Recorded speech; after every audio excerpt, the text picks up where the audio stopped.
अस्सलाम वालेकुम dear student, मैं हूं मोहम्मद नियाज़, सबका फ़िज़िक्स टीचर। आज हम पढ़ेंगे physics first year new book 2026 chapter number 4। Chapter number 4 में जो आज हमारा मेन आर्टिकल है जिसे हमने डिस्कस करना है वो है वर्क। तो अब इस चैप्टर का नाम क्या है? इस चैप्टर का नाम है वर्क, एनर्जी एंड पावर। तो ये बच्चों इस चैप्टर का नाम है। तो बेसिकली जो वर्क और एनर्जी है ये दोनों सेम क्वांटिटीज़ हैं, ये कोई अलग नहीं है, ये सेम क्वांटिटीज़ हैं। वर्क के यूनिट भी जॉल होते हैं, एनर्जी के यूनिट भी जॉल होते हैं, और कोई भी मशीन कितनी देर में कितना काम करती है वो हम क्या बोलते हैं? पावर। यानी कि हम जब एनर्जी को नोटिस करते हैं टाइम के अकॉर्डिंगली तो उसको हम पावर बोलते हैं। तो आज का जो हमारा टॉपिक है वो हमारा टॉपिक है, हम वर्क को डिस्कस करेंगे। तो वर्क बच्चों बेसिकली क्या है? वर्क दुनिया में एक मेथड है जिसके ज़रिए हम एनर्जी को एक ऑब्जेक्ट से दूसरे ऑब्जेक्ट में ट्रांसफ़र करते हैं। तो वर्क बेसिकली यूँ समझ लें कि mode of transfer of energy है, mode of transfer of energy, इसी को हम वर्क भी बोलते हैं। यानी कि ऐसा समझें कि जैसे हम कहते हैं कि अगर एक ऑब्जेक्ट यहाँ पे ज़मीन पे पड़ा हुआ है, इसमें कोई एनर्जी नहीं है, तो हम उसे डिस्प्लेस करके सर्टन हाइट पे ले जाते हैं, तो हमने वर्क किया। तो वर्क के ज़रिए इस ऑब्जेक्ट के अंदर कौन सी पोटेंशियल एनर्जी आ गई। तो जिस तरह से हम अगर काम करेंगे तो हमें एनर्जी मिलेगी, यानी कि हमें पैसे मिलेंगे। अगर हम काम नहीं करेंगे तो हमें एनर्जी यानी कि हमें पैसे नहीं मिलेंगे। तो वर्क एक मेथड है जिसके ज़रिए हम एनर्जी को एक से दूसरी जगह ट्रांसफ़र करते हैं। तो बताऊंगा, बस आपने वही लिखने हैं, कोई इधर उधर की बात नहीं लिखनी, ना कहीं से एक्स्ट्रा ना कहीं से कम। और यही चीज़ें आपके एग्ज़ाम नोट्स भी बन जाएंगे और सेम टू सेम आपने यही कुछ पेपर में लिख कर आ जाना है और इसी को हम याद करना है, इसी को अपनी चीज़ों को फोकस करना है। कोई एक्स्ट्रा चीज़, कोई कम चीज़ नहीं करनी। आपको किसी भी हैंडबुक, किसी भी टेक्स्ट बुक को मज़ीद कंसल्ट करने की ज़रूरत नहीं रहेगी अगर आप ये वाले नोट्स से अच्छी से प्रिपरेशन कर लेंगे। तो आज का जो हमारा टॉपिक है, टॉपिक नंबर हमारा 4.1 है, work done by a constant force. As constant force बच्चों उसको कहते हैं जो ड्यूरिंग प्रोसेस ऑफ वर्क क्या रहे, सेम रहे। तो डेफिनेशन आप सबसे पहले बच्चों क्या करेंगे कि when a force acts on object and produce displacement, work is done। जब आप किसी ऑब्जेक्ट के ऊपर फोर्स लगाओ और वो क्या करे, कुछ डिस्प्लेस करे, तो उसको हम वर्क कहते हैं। जैसे हम कहते हैं बच्चों, देखो हमने इस ब्लॉक पड़ा हुआ है, इसके ऊपर हमने फोर्स लगाई, फोर्स में ये क्या किया, डिस्प्लेस किया। तो जितना फोर्स लगाया और जितना डिस्प्लेस किया दोनों को मल्टीप्लाई करेंगे तो वर्क मिल जाएगा। तो वर्क का जो डिफाइन तो हमने लिख दिया। A force and displacement are in the same direction. अगर फोर्स और डिस्प्लेसमेंट सेम डायरेक्शन में है तो वर्क का बच्चों फॉर्मूला बन जाएगा F मल्टीप्लाई डी। और यहाँ पे W वर्क है, F फोर्स है, न्यूटन में लेते हैं, D डिस्प्लेसमेंट है, मीटर में लेते हैं। उसके बाद दूसरा पॉइंट आपने लिखना है कि नो वर्क इज डन, कि कब वर्क नहीं होगा।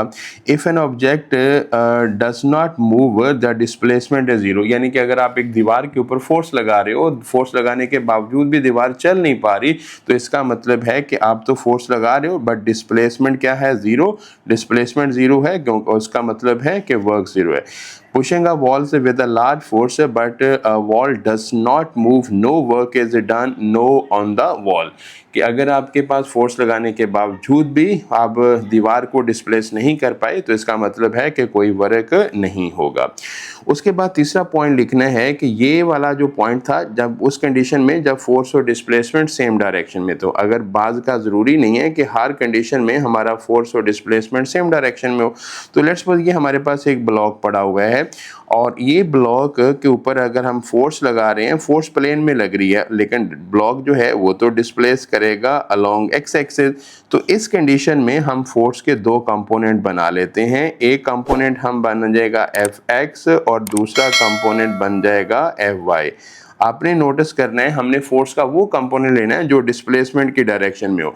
तो देखो अब यहाँ पे मैं वर्क का फॉर्मूला ऐसे भी लिखता हूँ, डिस्प्लेसमेंट की डायरेक्शन में कौन सा कंपोनेंट है, Fx, तो Fx इंटू डी हो जाएगा, और Fx आपको पता है किसके बराबर होता है, F cos theta into D, और यही फॉर्मूला यहाँ पे लिखा हुआ है, इसे हम FD cos थीटा कह सकते हैं। यानी कि हमने डिस्प्लेसमेंट का सिर्फ वो कंपोनेंट लेना है जो फोर्स की डायरेक्शन में हो। तो FD cos थीटा को बच्चों हम क्या बोल सकते हैं, F डॉट डी बोल सकते हैं, और this is called the dot product of force and displacement. तो ये भी आप इसका एक डिफाइन बन सकता है कि आप डॉट प्रोडक्ट ऑफ फोर्स और डिस्प्लेसमेंट। नंबर 3, नंबर 4 के ऊपर आपने ये लिखना है कि वर्क स्केलर क्वांटिटी है, work has magnitude only and no direction. याद रखें कि work is just amount of energy है, इसकी कोई डायरेक्शन नहीं होती, देयरफॉर वर्क आपके पास क्या है, स्केलर क्वांटिटी है। उसके बाद देखो हम बात करते हैं यूनिट। ऐसा यूनिट वर्क के क्या है, जॉल है, और जॉल किसके बराबर होता है, न्यूटन मीटर। और अगर आपने इसके SI बेस, न्यूटन बच्चों किसके यूनिट होते हैं, फोर्स के। फोर्स के यूनिट क्या आ जाएंगे, F is equal to MA होता है ना, kilogram metre square into metre. तो इसके SI बेस यूनिट आ जाएंगे किलोग्राम मीटर स्क्वायर S-2। और यहाँ से अगर हम इसके डायमेंशन लिखना चाहें, ML स्क्वायर T-2, ये आप इसके डायमेंशन लिख सकते हो, ठीक है। अब जॉल की डिफाइन क्या है, कहता है कि 1 joule work is a done, 1 joule work कब होगा कि when a force of 1 newton displace an object through 1 metre in the direction of force। यानी कि आप किसी ब्लॉक के ऊपर 1 न्यूटन फोर्स लगाते हो, उसके बदले में वो 1 मीटर फासला कवर करता है उसी फोर्स की ही डायरेक्शन में, तो तब आपका जो वर्क है वो 1 जॉल कंसीडर होगा। लास्ट में हम कहते हैं कि फोर्स इसका जो है वो ग्राफ हम इसका कैसे बना सकते हैं, कहते हैं कि for a constant force displacement graph is a horizontal line. Obviously बच्चे देखो ये हमारे पास क्या है, यूं समझिएगा कि ये लाइन है इसमें डिस्प्लेसमेंट की, that is along x axis, और ये फोर्स की है। तो अब हमारा फोर्स की यहाँ पे कोई ना कोई वैल्यू, देखो फोर्स थ्रूआउट डिस्प्लेसमेंट क्या रह रही है, कांस्टेंट, क्योंकि हमारा टॉपिक ही कांस्टेंट फोर्स के साथ है, और इधर डिस्प्लेसमेंट है। तो ये एक रेक्टेंगल बन रही है, क्या बन रही है, ये एक रेक्टेंगल बन रही है, और इसी रेक्टेंगल का जो एरिया होगा वो किसके, एरिया होता है लेंथ मल्टीप्लाई विड्थ। इस तरफ क्या है, ये D है, और ये तो पॉइंट्स बनाए हुए हैं ना, इस तरफ D है और इस तरफ F है। तो वर्क का फार्मूला क्या हो जाएगा, force into displacement, that is called the work. तो सिंपल आप कह सकते हो बच्चों, that's most important short question भी आ जाता है, area under the force displacement graph किसको रिप्रेजेंट करता है, एरिया अंडर, यानी कि ये वाली लाइन जो है ये फोर्स डिस्प्लेसमेंट का ग्राफ है, और इसके नीचे जितना भी एरिया आ रहा है वो बेसिकली वर्क डन को रिप्रेजेंट करेगा। If force is not constant, अगर फोर्स कांस्टेंट नहीं है तो फिर हम यहाँ पे F नहीं लेते, हम फिर F cos थीटा लेते हैं, यानी कि फोर्स का वो कंपोनेंट लेते हैं जो डिस्प्लेसमेंट की डायरेक्शन में होती है। तो उसके बाद हम लिखते हैं कि positive, zero and negative work, ये पेपर में एज अ शॉर्ट क्वेश्चन भी आ जाता है, किस किस नाम से, कंडीशन ऑफ वर्क के हिसाब से, कि right the condition of work, या टाइप्स ऑफ वर्क आ सकते हैं, कंडीशन ऑफ वर्क या टाइप्स ऑफ वर्क आ सकती हैं, कि वर्क आपका बताओ कितनी तरह का होता है। तो पॉजिटिव वर्क, जीरो वर्क और नेगेटिव वर्क। वर्क का फार्मूला बच्चों देखो क्या होता है, FD cos थीटा, गौर से देखिएगा बच्चे, वर्क का फार्मूला होता है FD cos थीटा, और अगर cos थीटा की वैल्यू 0 से लेकर 90 तक है, यानी कि 90 पे तो 0 हो जाएगा, 90 से लेसर है तो cos थीटा की वैल्यू पॉजिटिव और वर्क हमारा क्या आएगा, पॉजिटिव आएगा। अगर थीटा एग्जैक्ट 90 है तो cos 90 0 हो जाता है, यहाँ पे लिखते हैं cos 90 0, तो वर्क हमारा 0 हो जाएगा। और अगर थीटा ग्रेटर देन 90 है तो तो थीटा ग्रेटर देन 90 का मतलब है कि थीटा cos 91, 92, 93, 180 तक कोई भी वैल्यू आप पुट करेंगे तो वो नेगेटिव आएगा, तो वर्क आपका क्या हो जाएगा, नेगेटिव। पॉजिटिव वर्क का मतलब है कि आपका जो फोर्स है वो वर्क को सपोर्ट कर रहा है, मोशन को सपोर्ट कर रहा है। नेगेटिव का मतलब है कि आप जो फोर्स है वो मोशन को अपोज कर रहे हैं। और जीरो वर्क का मतलब है कि आपका जो फोर्स है ना तो फोर्स को मोशन को सपोर्ट कर रहा है, ना ही मोशन को रेजिस्ट कर रहा है। तो ये इसका मतलब होता है। लास्ट में यहाँ तक ही बस आपने लिखने हैं, ये इसके जो है वो 7 पॉइंट हो जाएंगे, यही आपने लिखने हैं और कुछ नहीं लिखना। फिर से रिपीट कर देता हूँ, हूँ डिफाइन लिखना है, और वर्क फोर्स लगने के बावजूद भी अगर डिस्प्लेसमेंट नहीं होता तो वर्क ज़ीरो है। और जब आपकी फोर्स किसी सर्टेन एंगल पे लग रही हो तो हमने फिर फोर्स का वो कंपोनेंट लेना है जो डिस्प्लेसमेंट की डायरेक्शन में हो। और वर्क आपके पास स्केलर क्वांटिटी है, यूनिट इसके जॉल हैं, और जॉल न्यूटन मीटर के बराबर होता है।